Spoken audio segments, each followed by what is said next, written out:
നമസ്കാരം മലയാളി വാർത്ത ഇൻസൈഡിലേക്ക് സ്വാഗതം. പാകിസ്ഥാനിൽ വീണ്ടും ഭൂചലനം അനുഭവപ്പെട്ടിരിക്കുകയാണ്. റിക്ടർ സ്കെയിലിൽ 4.0 തീവ്രത രേഖപ്പെടുത്തിയ ഭൂചലനമാണ് അനുഭവപ്പെട്ടത് എന്ന് നാഷണൽ സെന്റർ ഫോർ സീസ്മോളജി അറിയിച്ചിരിക്കുകയാണ്. ഇന്ന് പുലർച്ചെ 1:44 ഭൂചലനം അനുഭവപ്പെട്ടത്. അതുകൊണ്ട് തന്നെ എന്ത് മണ്ടത്തരവും കാണിക്കാൻ തയ്യാറായിട്ടിരിക്കുന്ന പാകിസ്ഥാൻ അണുവായുധം പ്രയോഗിച്ചതാണോ എന്ന സംശയമുണ്ട്. എന്നാൽ പാകിസ്ഥാൻ അങ്ങനെ പെട്ടെന്നൊന്നും അണുവായുധമൊന്നും പ്രയോഗിക്കാൻ ധൈര്യപ്പെടുന്ന ഒരു രാജ്യമല്ല. വായിട്ട് യുദ്ധം ചെയ്യാൻ മാത്രമേ ഈ രാജ്യങ്ങൾക്ക് അറിയൂ എന്ന വ്യക്തമാകുന്ന സാഹചര്യമാണുള്ളത്. പക്ഷെ തുടർച്ചയായി കഴിഞ്ഞ മാസവും 2 തവണ ഭൂകമ്പം ഉണ്ടായിരുന്നു.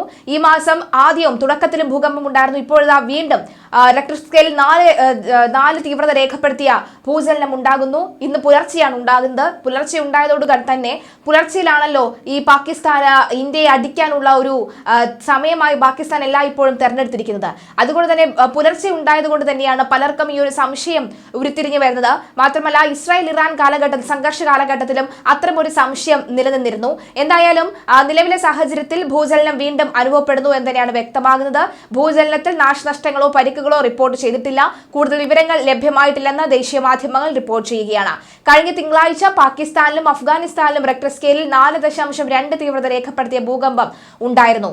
ഭീകരവാദത്തിന് പ്രോത്സാഹനം നൽകുന്ന പാകിസ്ഥാന് കനത്ത തിരിച്ചടി നൽകിക്കൊണ്ട് ഇരിക്കുക തന്നെയാണ് സ്വന്തം ഭൂപ്രകൃതി പോലും എന്ന് വ്യക്തമാവുകയാണ്. ലോകത്തിലെ ഏറ്റവും ഭൂകമ്പ സാധ്യതയുള്ള രാജ്യങ്ങളിൽ ഒന്നാണ് പാകിസ്ഥാൻ.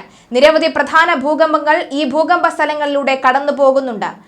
തൽഫലമായി പാകിസ്ഥാനിൽ ഭൂകമ്പങ്ങൾ ഇടയ്ക്കിടെ സംഭവിക്കുകയും വിനാശകരമാവുകയും ചെയ്യും. റിക്ടർ സ്കെയിലിൽ 4.2 തീവ്രത രേഖപ്പെടുത്തിയ ഭൂകമ്പമാണ് ഏറ്റവും ഒടുവിൽ അവിടെ അനുഭവപ്പെട്ടത്. ആളപായമോ നാശനഷ്ടങ്ങളോ അന്നും റിപ്പോർട്ട് ചെയ്തിരുന്നില്ല. തിങ്കളാഴ്ച വൈകുന്നേരം 4 മണിയോടുകൂടിയാണ് പാകിസ്ഥാൻ റിക്ടർ സ്കെയിലിൽ 4.2 തീവ്രത രേഖപ്പെടുത്തിയ ഭൂകമ്പം ഉണ്ടായത് എന്ന് national centre for seismology report ചെയ്യുകയാണ്.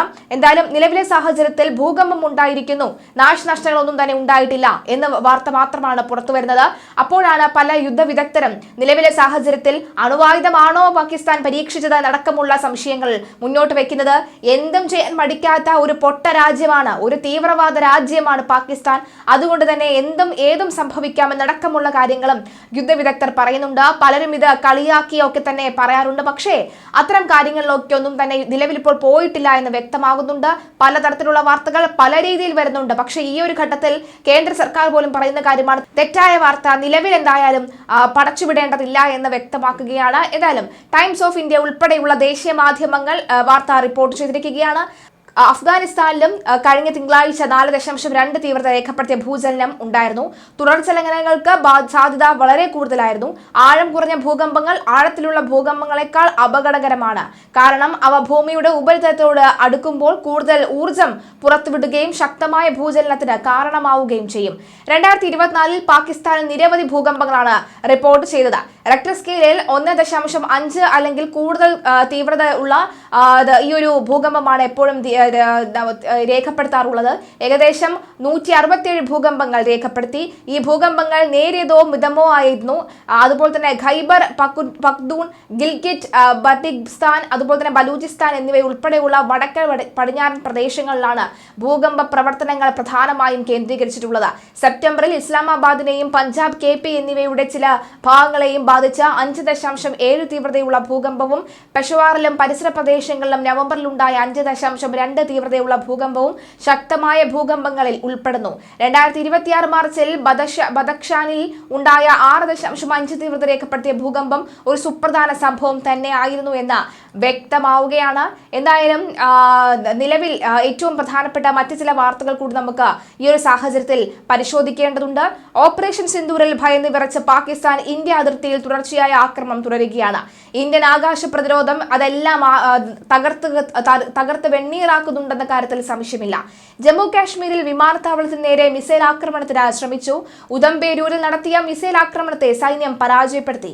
പാകിസ്ഥാൻ തിരിച്ചടി ശക്തമാക്കിയ സാഹചര്യത്തിൽ ഇന്ത്യ കടുത്ത നടപടികളിലേക്ക് കടക്കും. പ്രതിരോധ മന്ത്രി രാജ്നാഥ് സിംഗും വിദേശകാര്യമന്ത്രി S ജയശങ്കറും ഒരുമിച്ച് വാർത്താ സമ്മേളനം നടത്തുമെന്നാണ് വിവരം. പാകിസ്ഥാന്റെ ഇസ്ലാമാബാദിലടക്കം ഇന്ത്യ ഡ്രോൺ ആക്രമണം നടത്തിയിട്ടുണ്ട്.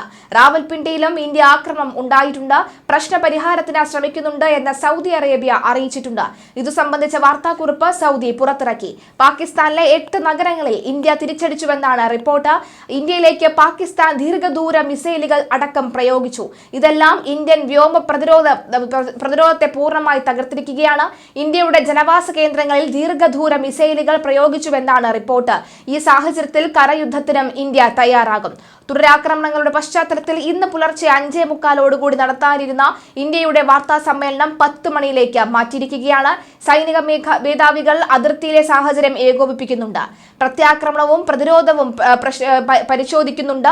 ഇതിന് ശേഷമാകും വാർത്താ സമ്മേളനം നടത്തുക. അതിനിടെ പുലർച്ചെയും ആക്രമണം തുടരുന്ന പാകിസ്ഥാനിലേക്ക് ഇന്ത്യൻ സൈന്യം ശക്തമായ പ്രത്യാക്രമണം തന്നെയാണ് നടത്തിയിരിക്കുന്നത് എന്ന് വേണം പറയാൻ. കറാച്ചി, പെഷവാർ, ലാഹോർ എന്നിവിടങ്ങളിലാണ് ഇന്ത്യ ശക്തമായ ആക്രമണം നടത്തിയിരിക്കുന്നത്. ശ്രീനഗറിലും പഞ്ചാബിലും അമൃത്സറിലും രാവിലെയും തുടർച്ചയായ ആക്രമണം നടത്തുകയാണ് പാകിസ്ഥാൻ. അതിനിടെ ജമ്മുവിൽ ഒരു പാക് പോർ വിമാനം ഇന്ത്യ തകർത്തതായി റിപ്പോർട്ട് പുറത്തുവരുന്നുണ്ട്. ജമ്മുവിൽ കനത്ത ശബ്ദമാണ് കേൾക്കുന്നത്. അതുപോലെ തന്നെ സിർസയിൽ പാകിസ്ഥാന്റെ ലോങ് റേഞ്ച് മിസൈൽ ഇന്ത്യ പ്രതിരോധിച്ച് തകർത്തുവെന്നും റിപ്പോർട്ടുണ്ട്. ഇന്ത്യക്കെതിരെ മിസൈൽ പ്രയോഗിക്കുന്ന വീഡിയോ പാകിസ്ഥാനും ഔദ്യോഗികമായി പുറത്തുവിട്ടിട്ടുണ്ട്. പാകിസ്ഥാൻ ഡ്രോൺ ആക്രമണം തുടരുന്നതിനിടെ തിരിച്ചടിക്കാൻ നാവികസേനയും രംഗത്തുണ്ട്. ഈ ഒരു ഘട്ടത്തിൽ ചോദ്യം പ്രധാനമായി ഉയരുന്നത് എവിടെയാണ് പാക് പ്രധാനമന്ത്രി എന്നത്. പാക് പ്രധാനമന്ത്രി കഴിഞ്ഞ ദിവസം രാത്രി ആശുപത്രിയിൽ പ്രവേശിപ്പിച്ചു എന്നൊരു വാർത്ത പുറത്തു വന്നിരുന്നു. അയാൾ ചത്തോ, ജീവനോടെ ഉണ്ടോ, ഇനി അറ്റാക്കാണോ എന്നടക്കമുള്ള സംശയങ്ങളും ഒക്കെ തന്നെ സമൂഹ മാധ്യമങ്ങളിൽ നിറഞ്ഞിട്ടുമുണ്ട്. ഏതായാലും ഇന്ത്യൻ യുദ്ധക്കപ്പലുകൾ കറാച്ചി ലക്ഷ്യമാക്കി പുറപ്പെട്ടെന്ന ദേശീയ മാധ്യമങ്ങൾ റിപ്പോർട്ട് ചെയ്തു കഴിഞ്ഞു. സൂപ്പർസോണിക് ക്രൂയിസ് മിസൈലുകൾ അടക്കം ഘടിപ്പിച്ച യുദ്ധക്കപ്പലുകൾ കറാച്ചി തുറമുഖം ലക്ഷ്യമിട്ട് പുറപ്പെട്ടു എന്നാണ് റിപ്പോർട്ടുകൾ. അന്താരാഷ്ട്ര അതിർത്തിയിലും നിയന്ത്രണ രേഖയിലും സൈന്യം പാകിസ്ഥാന് ശക്തമായ തിരിച്ചടി നൽകി. രാത്രി ജമ്മുവിലേക്ക് മാത്രം എത്തിയത് 110ഓളം ഡ്രോണുകളാണ്. പാക് ഡ്രോണുകളെ നിലം തൊടിയിക്കാതെ തകർത്ത സൈന്യം ശക്തമായ പ്രതിരോധമാണ് തീർത്തത്. ബാരമുള്ള മുതൽ ഭൂജ് വരെ പാകിസ്ഥാൻ ആക്രമണ ശ്രമം നടത്തിയെന്ന സൈന്യം വ്യക്തമാക്കി. ജമ്മു കാശ്മീർ, പഞ്ചാബ്, രാജസ്ഥാൻ, ഗുജറാത്ത് എന്നീ സംസ്ഥാനങ്ങളിലാണ് പാക് ഡ്രോണുകൾ എത്തിയത്. ഇതിൽ പഞ്ചാബിലെ ഫിറോസ്പൂരിൽ മാത്രമാണ് പാക് ഡ്രോൺ ആക്രമണത്തിൽ അപകടമുണ്ടായത്. അതേസമയം ശ്രീനഗർ വിമാനത്താവളത്തിന് സമീപം 10 സ്ഫോടനങ്ങൾ ഉണ്ടായി എന്ന് അൽ ജസീറ റിപ്പോർട്ട് ചെയ്തത് തെറ്റാണ് എന്ന് പ്രസ് ഇൻഫോർമേഷൻ ബ്യൂറോ വ്യക്തമാക്കി. അതിനിടെ നൂർഖാൻ, ഷോർട്ട്കോട്ട്, മുറത്ത് എന്നീ സൈനിക ക്യാമ്പുകൾക്ക് നേരെ ഇന്ത്യ ആക്രമണം നടത്തിയതായി പാകിസ്ഥാൻ ആരോപിച്ചു. ഇതിനെ തിരിച്ചടിക്കുമെന്നും പാകിസ്ഥാൻ പറയുന്നു. ഇന്ത്യ തിരിച്ചടി ശക്തമാക്കിയതോടുകൂടി രൂക്ഷമായ പോരാട്ടം തുടരുകയാണ്. പാകിസ്ഥാന്റെ മിസൈൽ ഹരിയാനയിൽ ഇന്ത്യ തകർത്തു. ഇന്ത്യ പാകിസ്ഥാൻ ഏറ്റുമുട്ടൽ തുടരുന്ന സാഹചര്യത്തിൽ നിർണായക ഇടപെടലിന് സൗദി അറേബ്യയുടെ ശ്രമവും നടക്കുകയാണ്. രാത്രി പാകിസ്ഥാൻ പ്രധാനമന്ത്രി ഷഹബാസ് ഷെരീഫുമായി സൗദി വിദേശകാര്യ സഹമന്ത്രി അദേൽ അൽ ജുബൈർ കൂടിക്കാഴ്ച നടത്തിയെന്ന വാർത്ത വരുന്നുണ്ട്. പക്ഷേ അത് പാക് പ്രധാനമന്ത്രി തന്നെയായിരുന്നോ എന്നൊരു സംശയവും കൂടി നിഴലിക്കുന്നുണ്ട്. പാകിസ്ഥാൻ കരസേനാ മേധാവിയുടെ സാന്നിധ്യത്തിലായിരുന്നു കൂടിക്കാഴ്ച. ഇത് സംബന്ധിച്ച കൂടുതൽ വിവരങ്ങൾ പുറത്തു വന്നിട്ടില്ല. ഇന്ത്യൻ വിദേശകാര്യ മന്ത്രി എസ് ജയശങ്കറുമായും കൂടിക്കാഴ്ച നടത്തിയ ശേഷമാണ് സൗദി വിദേശകാര്യ സഹമന്ത്രി പാകിസ്ഥാനിൽ എത്തിയത്. ഇന്ത്യ പാകിസ്ഥാൻ സംഘർഷം രൂക്ഷമായ സാഹചര്യത്തിൽ ഇന്ത്യയിലേക്ക് ആദ്യം സൗദി വിദേശകാര്യ സഹമന്ത്രി അദേൽ അൽ ജുബൈർ അപ്രതീക്ഷിതമായി സന്ദർശനം നടത്തുകയായിരുന്നു. മുൻകൂട്ടി പ്രഖ്യാപിക്കാതെയാണ് ഇദ്ദേഹം ഇന്ത്യയിൽ എത്തിയത്. ഡൽഹിയിലെത്തി ഇന്ത്യൻ വിദേശകാര്യ മന്ത്രി എസ് ജയശങ്കറുമായി കൂടിക്കാഴ്ച നടത്തുകയായിരുന്നു. ഇതിനുശേഷമാണ് സൗദി പ്രശ്നപരിഹാരത്തിന് ശ്രമിക്കുന്നുവെന്ന വാർത്താക്കുറിപ്പ് ഇറങ്ങിയത്. ഈ സാഹചര്യത്തിലാണ് വാർത്താ സമ്മേളനം വിളിച്ച പ്രതിരോധ മന്ത്രാലയം കടുത്ത തീരുമാനങ്ങളിലേക്ക് കടന്നത്.